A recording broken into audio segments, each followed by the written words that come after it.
মালদার কালিয়াচকে আগ্নেয়াস্ত্র সহ গ্রেপ্তার এক পুলিশি অভিযানে উদ্ধার 6টি আগ্নেয়াস্ত্র। উদ্ধার করা হয়েছে অন্তত 35 রাউন্ড গুলি। আগ্নেয়াস্ত্র সহ এক অস্ত্র ব্যবসায়ীকে গ্রেপ্তার করেছে পুলিশ। ধৃতের নাম মনিরুল ইসলাম। গোপন সূত্রে খবর পেয়ে মোজামপুরের ঈদগাহপাড়া লিচু বাগানে হানা দেয় পুলিশ। সেই সময় মনিরুলকে আটক করে উদ্ধার করা হয় আগ্নেয়াস্ত্র।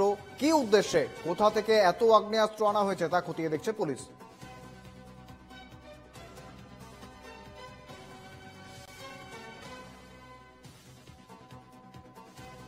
মালদায় কালিয়াচকে আগ্নেয়াস্ত্র সহ গ্রেপ্তার এক পুলিশি অভিযানে উদ্ধার 6টি আগ্নেয়াস্ত্র। সঙ্গে রয়েছেন প্রতিনিধি সুমিত ঘোষ।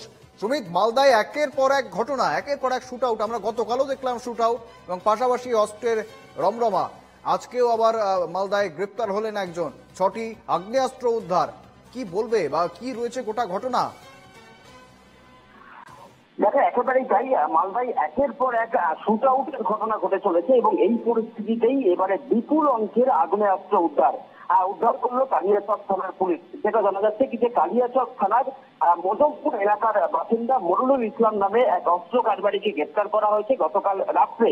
মজমপুরে একটি লিচু বাগানে হানা দেয় কালিয়াচক থানার পুলিশ এবং সেই অভিযান চালিয়েই বিপুল অঙ্কের আগ্নেয়াস্ত্র উদ্ধার হয়। যেটা জানা যাচ্ছে কি যে 6টি আগ্নেয়াস্ত্র এবং 35 রাউন্ড গুলি উদ্ধার করা হয়েছে এবং তাকে ইতিমধ্যে গ্রেপ্তার করা হয়েছে। আজকে তাকে মালদা জেলা আদালতে পেশ করা হবে এবং তাকে হেফাজতে নেবে কালিয়াচক থানার পুলিশ।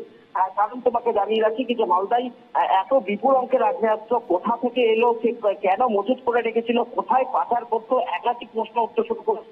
পুলিশ মনে করছে তাকে জিজ্ঞাসাবাদ করার প্রয়োজন রয়েছে।